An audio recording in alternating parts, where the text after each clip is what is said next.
Good morning or afternoon, depending on where you are, and welcome to the fourth webinar of the webinar series, Future of Geotechnical Education at the University Lab. Those who couldn't attend our previous webinars, please check our YouTube channel to watch the recording. So all the recordings are uploaded in our YouTube channel. And before we start, I just wanted to let you know that this event is being recorded, and please bear with us if there is any technical difficulty. Again, my name is Shama Roy. I know it's pretty hard to pronounce my first name because it starts with K, but you can call me Shama. And I'm the Vice Chair of the Canadian Geotechnical Society Education Committee. The mandate of the Education Committee is to identify and address issues and problems concerning all aspects of the continuing education of society members. The Education Committee is also concerned with the involvement of the students in the society, as well as the geotechnical education at Canadian universities. We thank to the Canadian Geotechnical Society for supporting this series. And as usual, we always start with a safety moment, and our today's safety moment is distracted driving. So there are three main types of distractions, visuals, manual, and cognitive. So a few suggestions is do not use cell phone while you are driving, do not eat or drink while you are driving, do not take off your hands off the wheel, and do not engage in any serious discussion with the passenger while you are driving, because it might distract you while you are driving. If you want to learn more, there's a link on the bottom, and you can see details, recommendations. Before we get started, I always want to say a thank you to our sponsor, Northern Crescent Corporations, who is the sole sponsor of this webinar series. So Northern Crescent is a multidisciplinary engineering firm serving all phases of project delivery.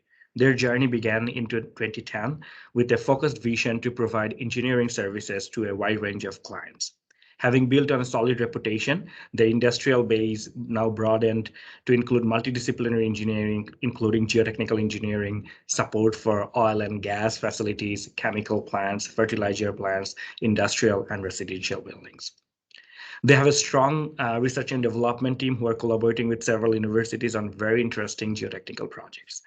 One of the interesting outcomes from these R&D projects are the Northern Crescent in-house tools or softwares, as you can see on the screen, which you can check more details in their website. So thank you, Northern Crescent, for your generous offer. Few quick housekeeping items.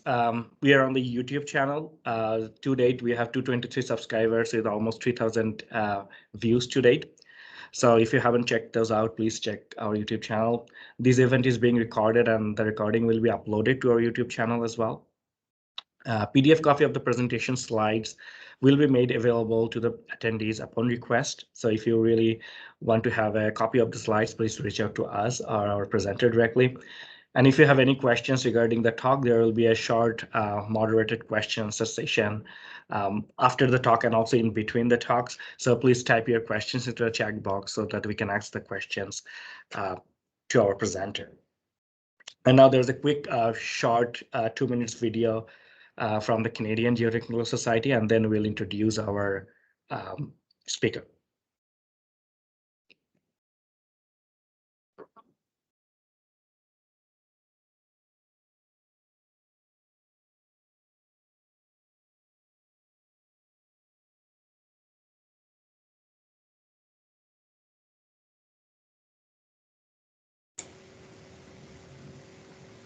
I think she's muted.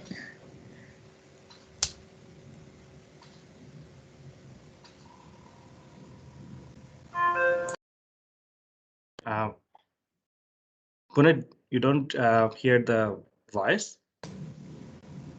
I can hear you, but I cannot. Shama, when you share, there is an option that you can share the audio too. Otherwise, we cannot hear it. You should click on. I suggest you stop sharing and share again, and you will see there is an option for audio sharing. Okay, yeah, let me try that one quickly. Sorry about that. No problem, thank you.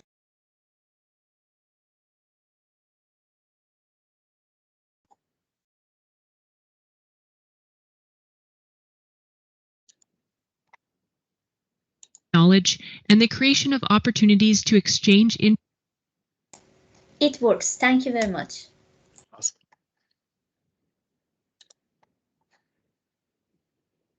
Information among individuals from academia, consulting, government, industry,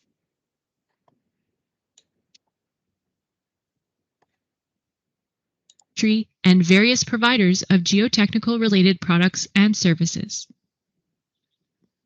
With approximately 1,400 members across Canada and around the world, the CGS is a driving force in the geotechnical profession by providing opportunities for members to upgrade their skills, present research and case studies, and to connect with other geotechnical professionals locally, nationally, and internationally. CGS has 20 local sections across Canada, 7 technical divisions, 8 committees, and has affiliations with numerous national and international bodies. The CGS offers services in both French and English. So for those of you that are not already members, why should you join the CGS? Firstly, being a CGS member allows you to be part of a strong technical community. This includes access to a wide range of volunteering opportunities in technical divisions, committees, local sections, and management roles. We are always looking for new talent. There are also regular technical and networking events organized across Canada by the 20 local CGS sections, which assist you in gaining professional development hours. For more than 70 years, the annual CGS Conference is one of the best opportunities to learn from the leaders and rising stars in the profession and have fun doing it. CGS members have access to special pricing for the conference. CGS members also have access to internationally recognized technical references, including the online archives of the Canadian Geotechnical Journal, annual conference proceedings, webinars, Canadian Geotechnique, the CGS magazine, and preferential pricing for the Canadian Foundation Engineering Manual, with a new 2021 edition forthcoming. Finally, CGS offers an extensive Young Professionals program through its student chapters, Young Professional Awards, and student competitions. For more information about becoming a CGS member, visit the CGS website or contact admin@cgs.ca. Without further ado, here is the introduction of today's speaker. Great. Thanks for the patience, and sorry for that. There's a glitch. So we have an excellent speaker for today's webinar. Letitia is an award-winning editor and instructor. Her job is to help scholars and researchers articulate their skills, experiences, and plans to the right audience in the right genre. She writes the monthly advice column Ask Dr. Editor, published at the universityaffairs.ca.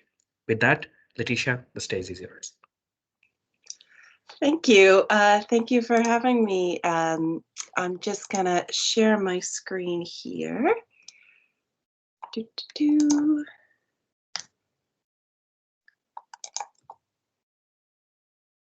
What do we think? Does that look about right? That looks perfect. Great, thanks. So hello, everyone. My name is Letitia Henville, and I'm joining you today from the traditional, ancestral, and unceded territory of the Musqueam and Tsleil-Waututh people on the land that's now called the Dunbar region in Vancouver.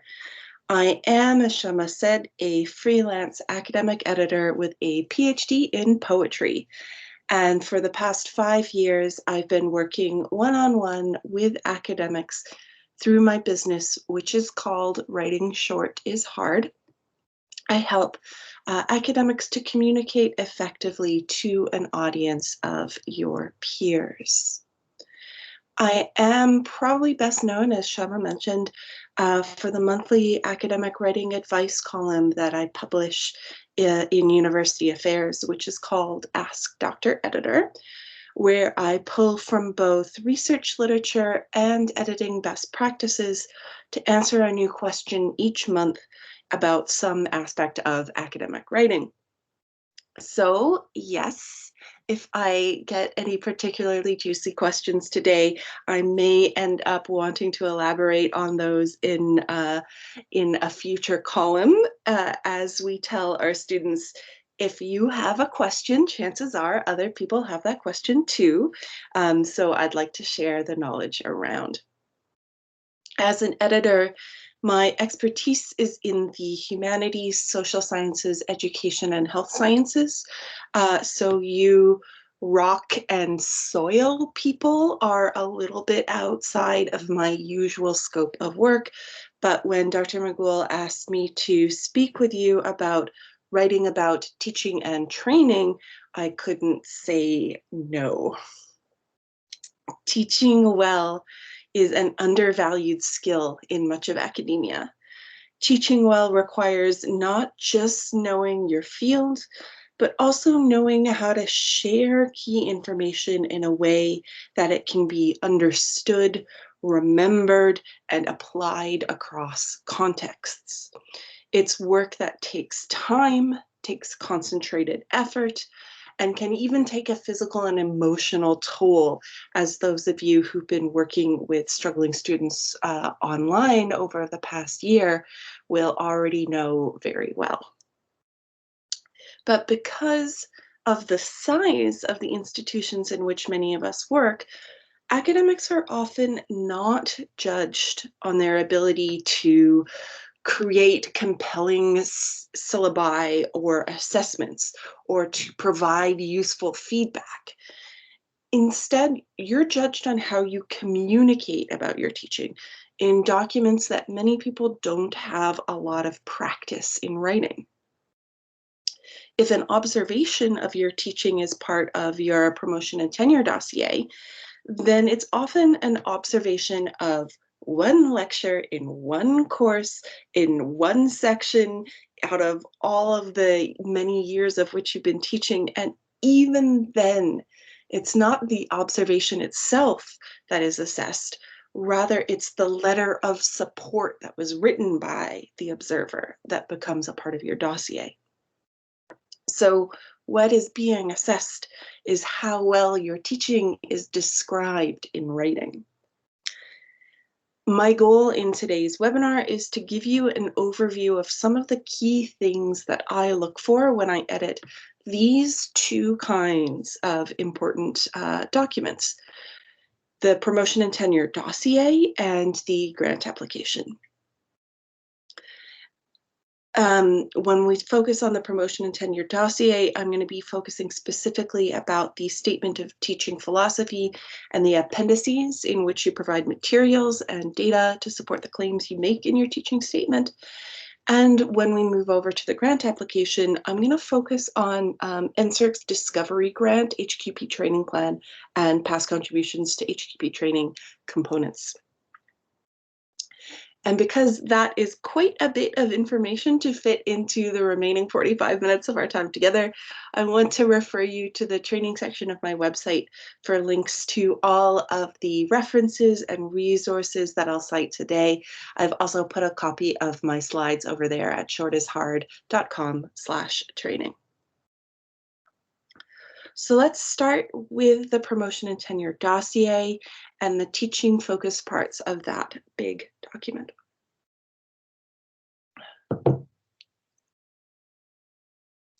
Different institutions and different faculties within different institutions and different roles within different faculties all will have different requirements for the kinds of documents that are needed in a promotion and tenure dossier. And the best advice in general with dossiers is to get your hands on the dossiers of other people in your department so you can have a sense of how these documents work in your specific and unique context. We are going to focus on these two types of document within the whole dossier, but unless you're in a teaching stream role, a teaching intensive role, or you're at a teaching intensive institution, these two parts of your dossier are always going to need to align with and reinforce your research statement and your CV. Because at research universities, these two documents are always the star of the show, always, always. Many of us don't like that what these two kinds of documents boil down to are often little more than grant dollars and journal impact factors.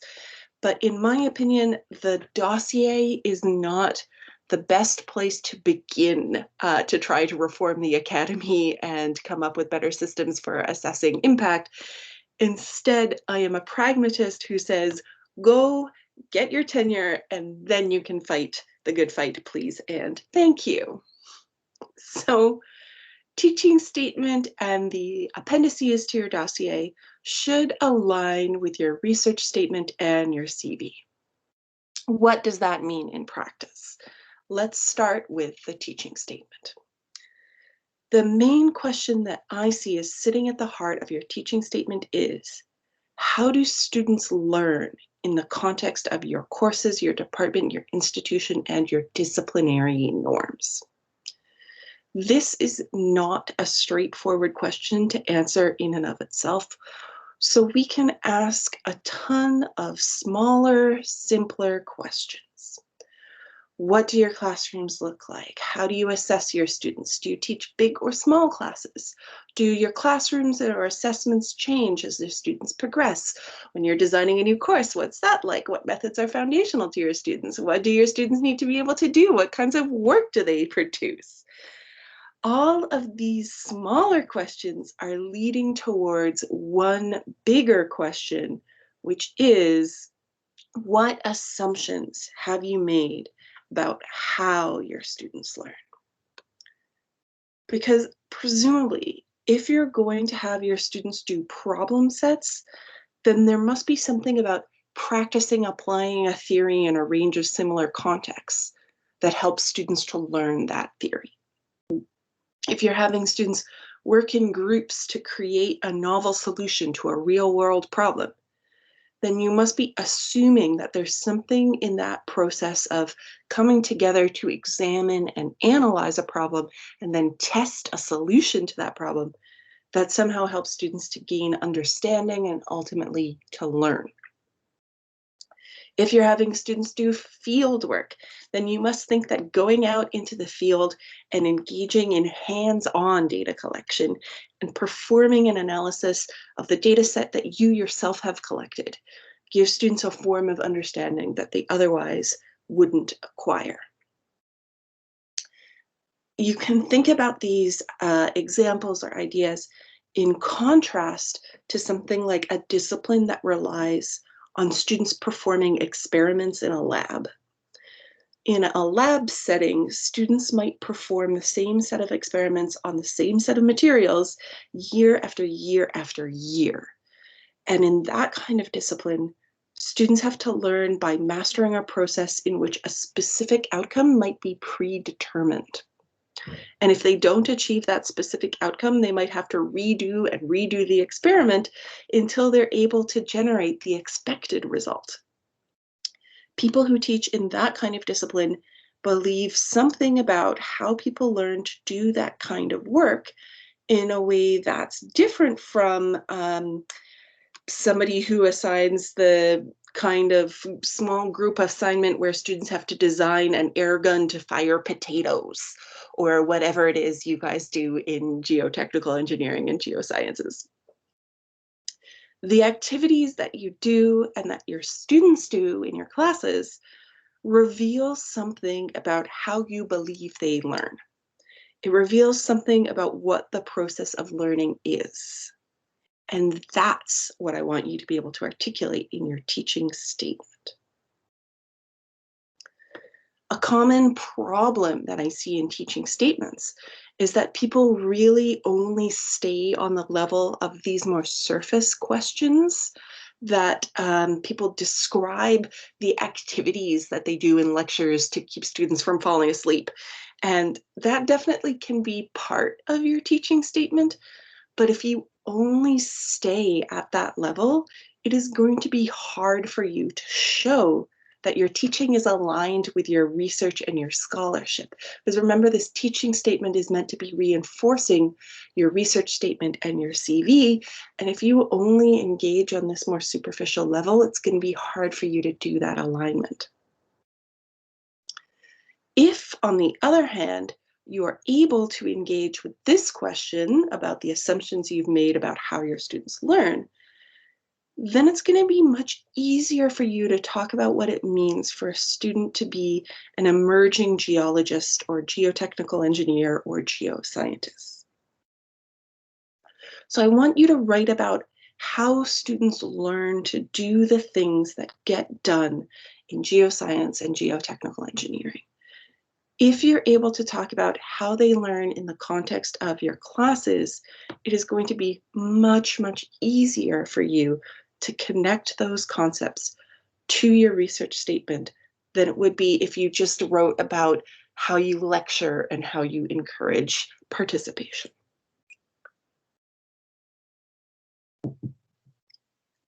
So that's question number 1 that I want you to answer in your research statement.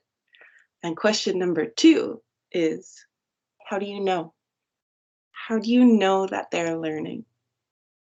Presumably, you know from your own background, from your experience, but your teaching statement is still a scholarly document. So I sure hope you're going to have some research to support your claims. It's common to see teaching statements that don't have any citations, and in my opinion, that's because teaching often isn't rewarded in higher education. It's not considered something that merits the same scholarly rigor as expected in research, and I think that's missing an important point.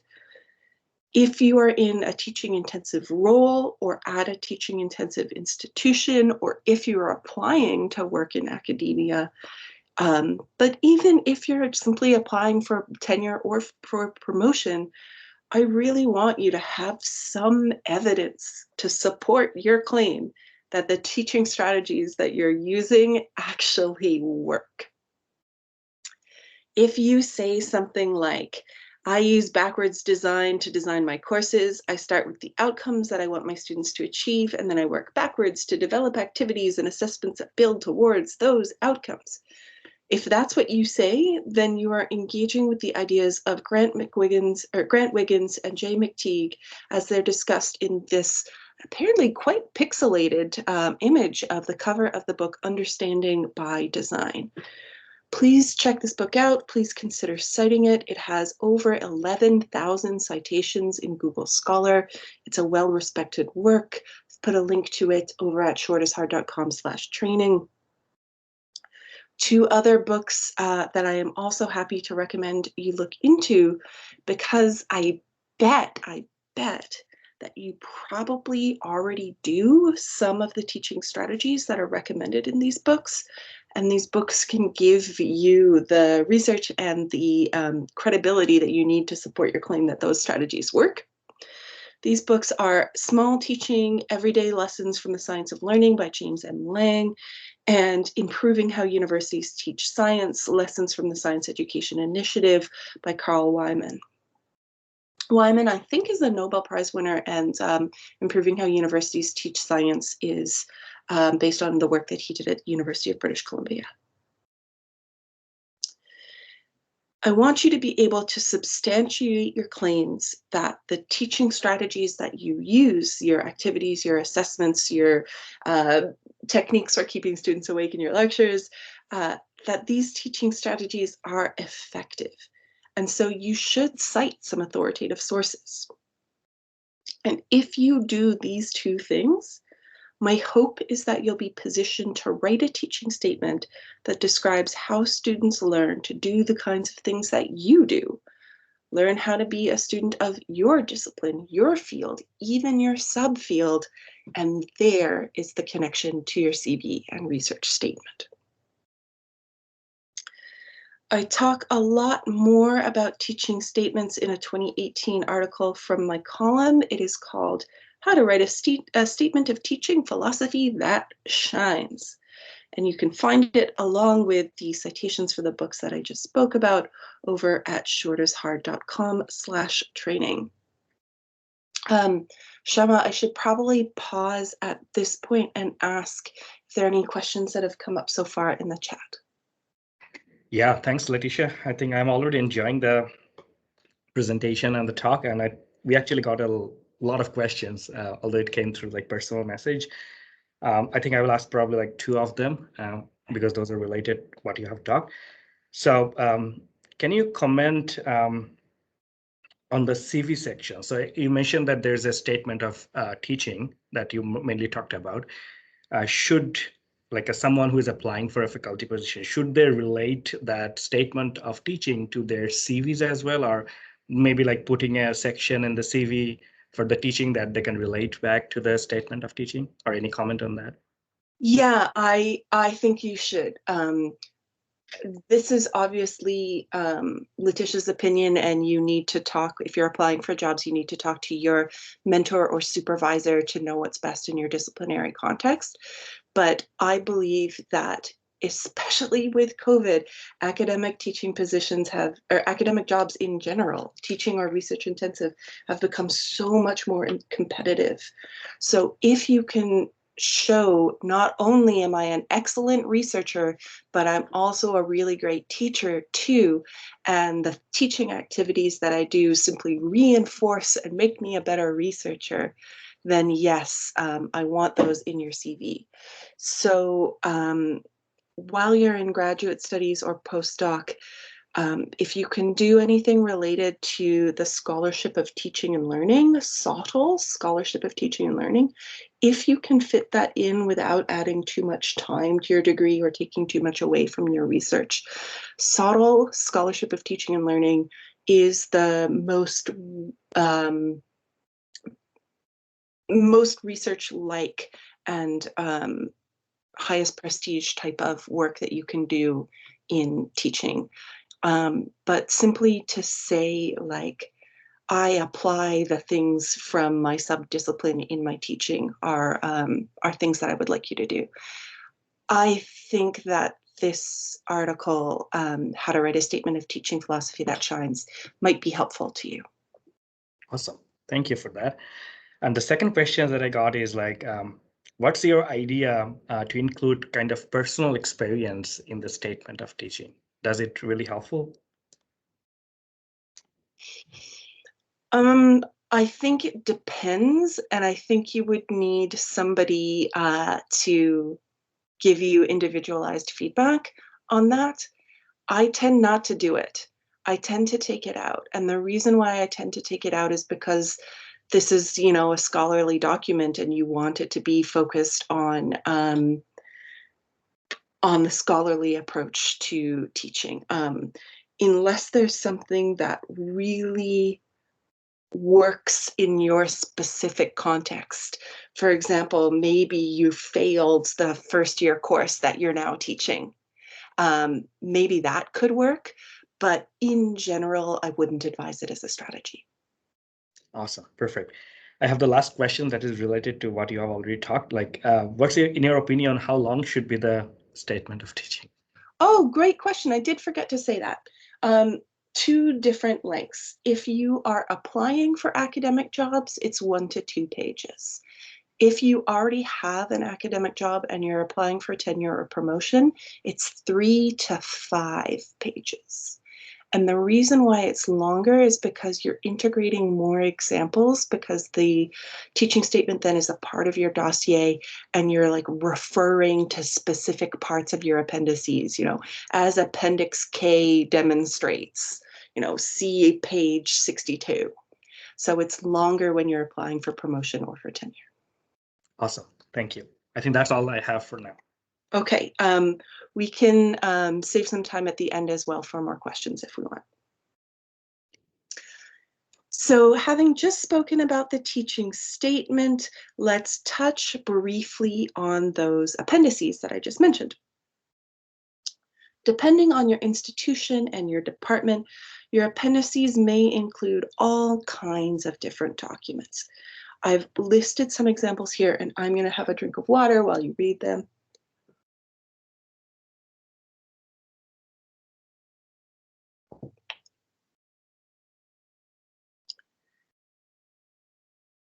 I want to point out especially these last 4, because too often in their dossiers, people just focus on the courses that they've taught.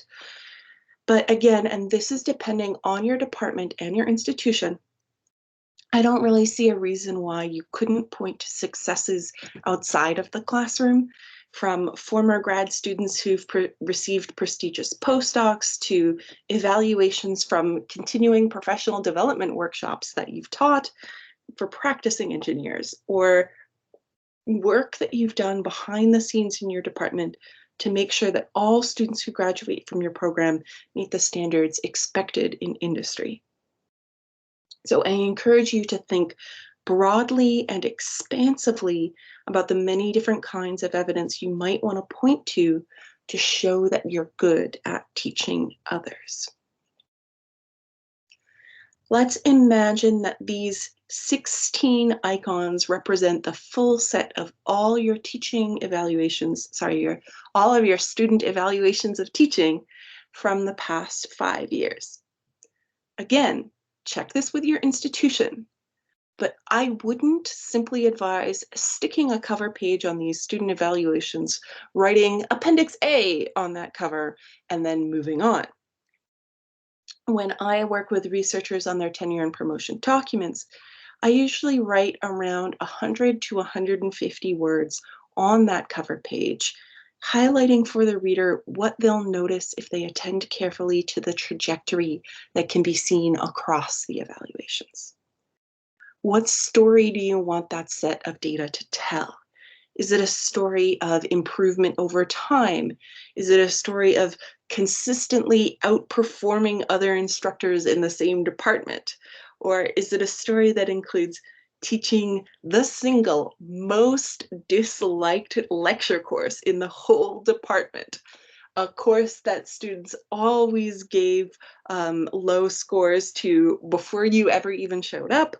A story about consistently low scores in that one course, balanced by high scores in the other courses that aren't the one that has the bad reputation. Or maybe this is a story about how you engaged with student feedback you've received in your course evaluation and altered your teaching methods over time. I like the people who I work with, I like my clients, to use that space of the cover page to put a frame around this set of data, because the frame will shape what your reader sees. And so if that's Appendix A, and this is the full set of all the appendices, I put a little frame around every set of data that I'm presenting to tell the story and to help the readers to see what I want them to see. One last recommendation on tenure and promotion dossiers. It is really, really valuable, if you can, to get your hands on the letters that are written by the people who review applications. The Departmental Evaluation Committee, the Dean's Advisory Committee, the Dean, the higher up people with different titles that I never remember. It is illuminating for you to look at what they look at. This is obviously a screenshot of the website of Dr. Andrew Rumbach. He has, in his sharing of his tenure and promotion dossier, 4 different letters of review by these 4 different review committees that looked at his dossier.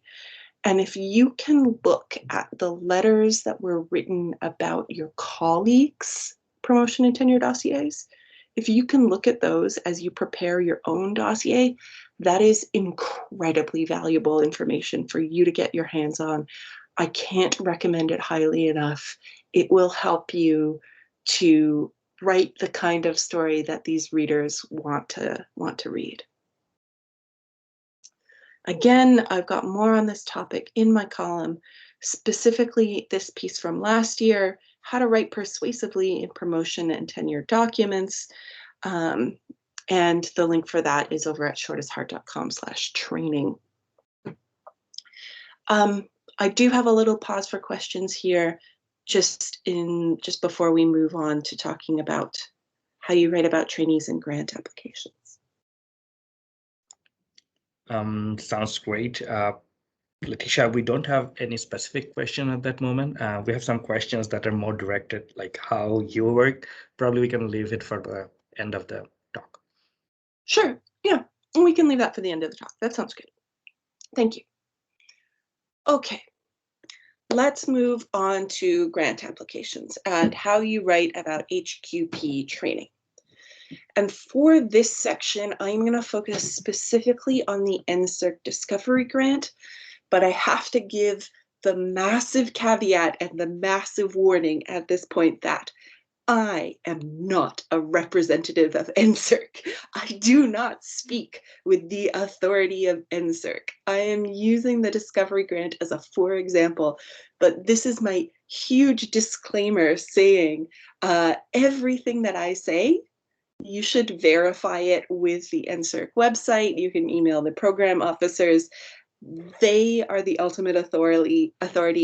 I am but a flesh and blood human who simply has some ideas and opinions, and I am simply sharing those with you. I am not NSERC. Don't mistake me for being NSERC. Okay, that is my massive caveat. So the NSERC Discovery Grant has all these different sections, and because we have, I think we have some grad students potentially or postdocs in the room. If you're not familiar with the NSERC Discovery Grant, it's the larger one for bigger research projects. You know, it's not as big as like a CFI, the Canadian Infrastructure Grant. It's not 50 million, but it's a substantial grant, and it's probably one that you're going to be applying for as a new faculty member. So it has all of these different sections. As you can see, I've written most significant blah, blah, blah, blah, blah, because the sections continue, but two of the sections are HQP training plan and past contributions to HQP training. And these in turn are subdivided into these lovely components. And then on the NSERC policy on guidelines on contributions to research and training, they have all these other extra things that they want you to consider and that they're looking for you to include. And it's hard to figure out how to jam it all into 15,000 characters. So I have a little scheme, I have a little template, and you can, adapt this template to your own project, but this is what I do. I give the training philosophy around 3.5 or 4,000 characters. The training philosophy is not the same thing as the statement of teaching philosophy that we just talked about, but from your dossier, because that document includes classroom instruction, whereas I think of this training philosophy as more tightly focused on how you train people to be even better at research specifically. I like sentences that begin by saying things like, my approach to mentorship involves, blah, blah. I cultivate an inclusive environment by. Like your statement of teaching philosophy in your dossier, it is helpful here to use evidence to support your claims, whether that evidence comes from your own experience or from the research literature. If your institution has an inclusion action plan, or if equity, diversity, and inclusion are discussed in the strategic plan of your institution, then you can say things like, to align with the 3 priorities of University of X's inclusion action plan, which are blah, blah, and blah, I do thing that you do to ensure that everyone in your team sees themselves as valued contributors in the work. And here I'm going to pause and say the reason why I'm talking about an inclusive environment is because in the past few years, NSERC has, and some of the other Tri-Council agencies as well, CIHR especially, and SHRC was kind of already there, but NSERC has really wanted to see a strong focus on equity, diversity, inclusion, and access for people from underrepresented groups in this part of your discovery grant. So if you wrote a discovery grant if you last wrote one maybe 8 years ago, check out the requirements listed on the website because they have been revised substantially.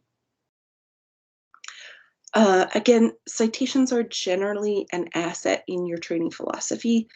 You don't simply cultivate an inclusive working and training environment because that's what NSERC tells you to do. Rather, you do it because you know that it's good for your own research and for the future of geotechnical engineering and of geoscience if people from a diverse array of backgrounds are tackling tough problems, because there is peer-reviewed work out there that shows that diverse teams outperform homogeneous teams. Again, citations are on my website. So you've given 3.5 to 4,000 words, 3.5 to 4,000 characters to your philosophy, which means you have 5 to 5,500 to detail your training plan. The training plan starts by articulating the total number of highly qualified personnel involved in the project. HQP can be undergrads, grad students, postdocs, but also your research staff, your non-student team. So this training plan says how many HQP are involved in the project, and then details, this number research staff, this number postdocs, this number at each degree level. If an impressive percentage of your budget is dedicated to HQP salaries and support, you can say, reflective of the value that HQP bring to this research project, X% of the total budget of this project is dedicated to HQP compensation and travel. And yes, if any of your students are joining you in attending conferences, you can include that number in your X% of the budget that is dedicated to HQP support. Obviously, you have to talk about how you'll ensure that each person is prepared and capable of performing the duties that they'll be involved in your project. But I also think it's a good idea to mention the institutional supports that are also available for your HQP. For instance, does your library offer training in any of the software that they'll need to use? Is there a graduate student professional skills program that you encourage them to take part in? Are they going to be working with industry partners? And if so, can you point to anything that shows that those partners provide mentorship and work to cultivate an inclusive work environment? What's nice about this research training plan is that you are not in it alone. You are not solely responsible for training your HQP without any support at all. Instead, you can take advantage of some of the stuff that takes place in your institution. Finally, if you're active in your professional or scholarly association, if, for example, you're active in the Canadian Geotechnical Society, you can talk about the networks into which your students will enter, be those industry networks or research networks, but there are supports there, including the simple support of having a broader network of people to talk to about work. Just keep in mind that there is an entire contextual apparatus that surrounds your work. So you don't have to be offering your students training in project management or something like that all by yourself. Past contributions to HQP training is a little more straightforward. You can talk about X number of peer-reviewed articles co-authored with trainees or former trainees, and Y number of conference presentations co-authored with HQP. If your trainees ever get first author or last author position, whichever is more prestigious in your discipline, I don't know. If your trainees ever gets the prestigious position in the list of authors, then mention that. If your trainees have published in high impact factor journals, yes, mention that.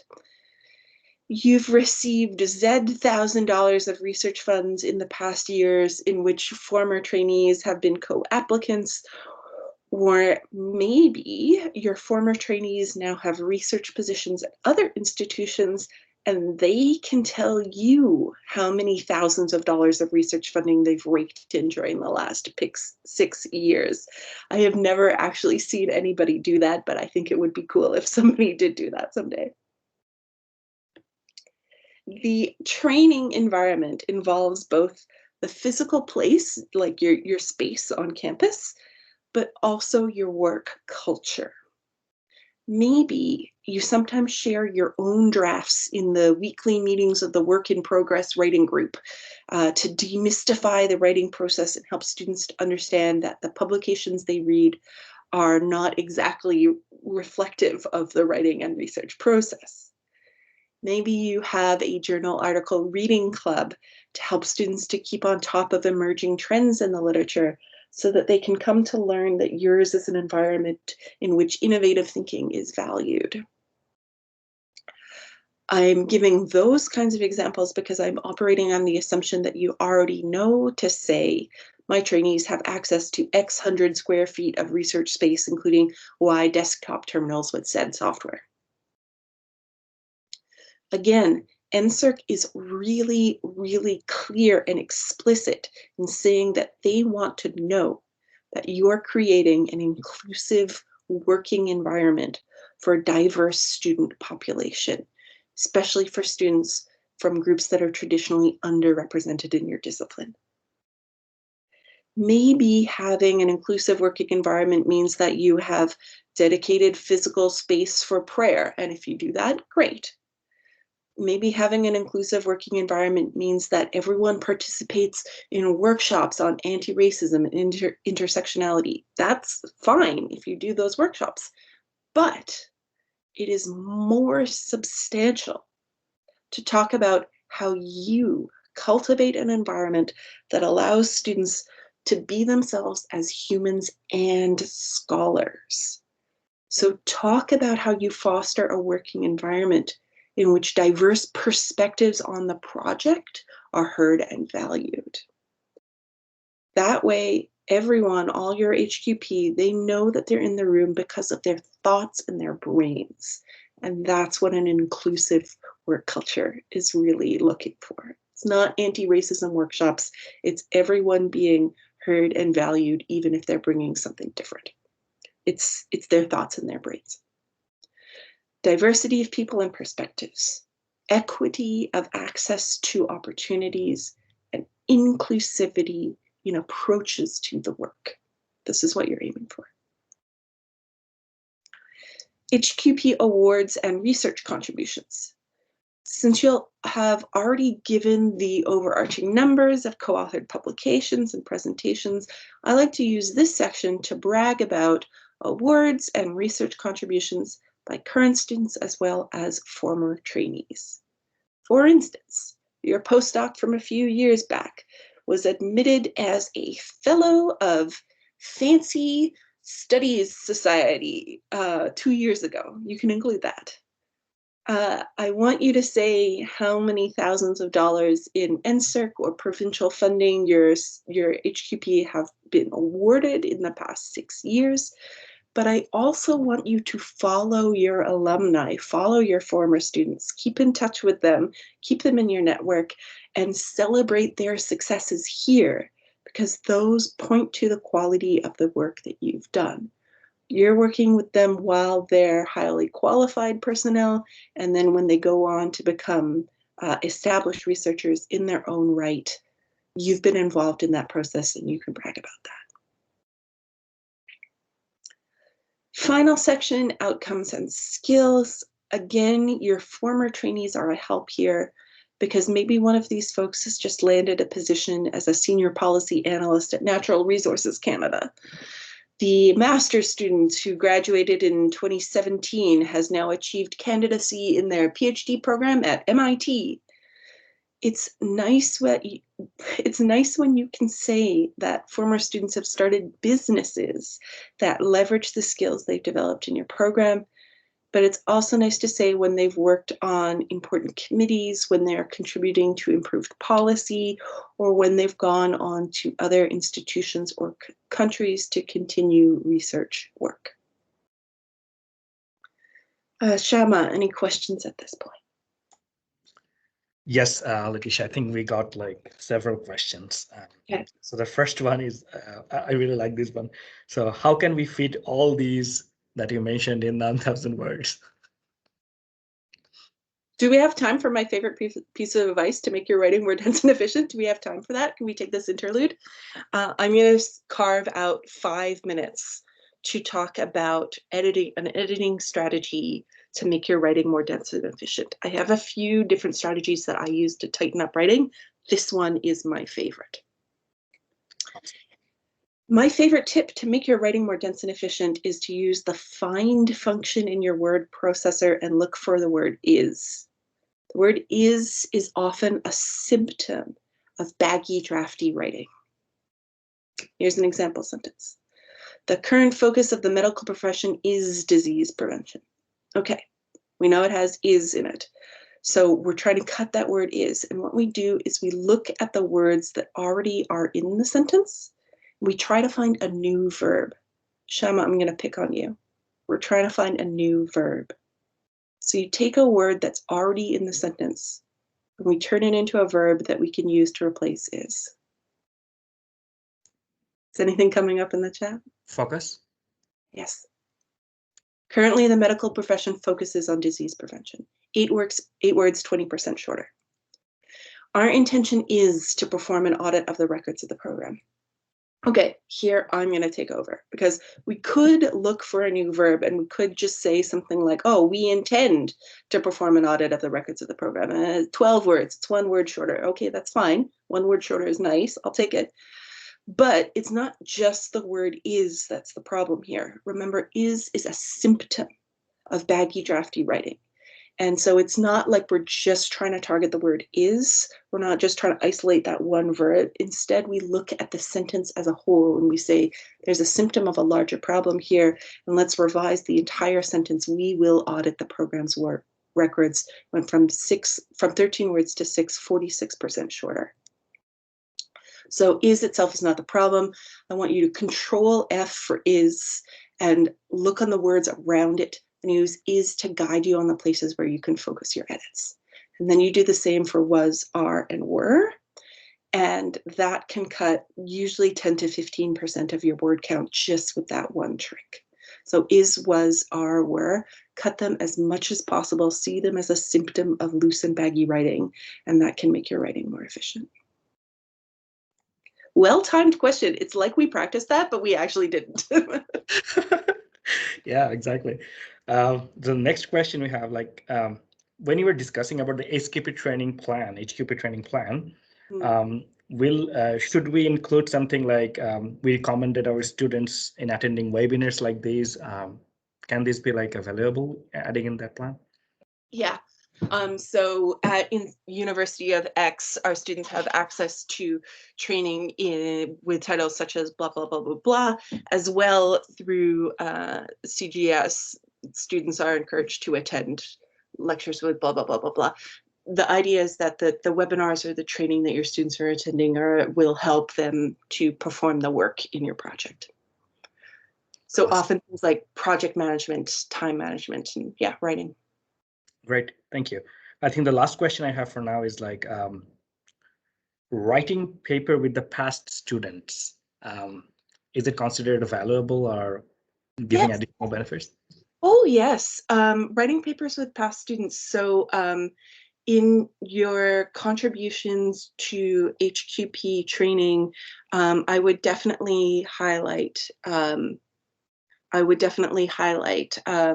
the percentage of papers in the last 6 years or conference presentations from the last 6 years that were co-authored by current or former HQP. Yes, it is. Thanks. Good question. Yeah, that's all.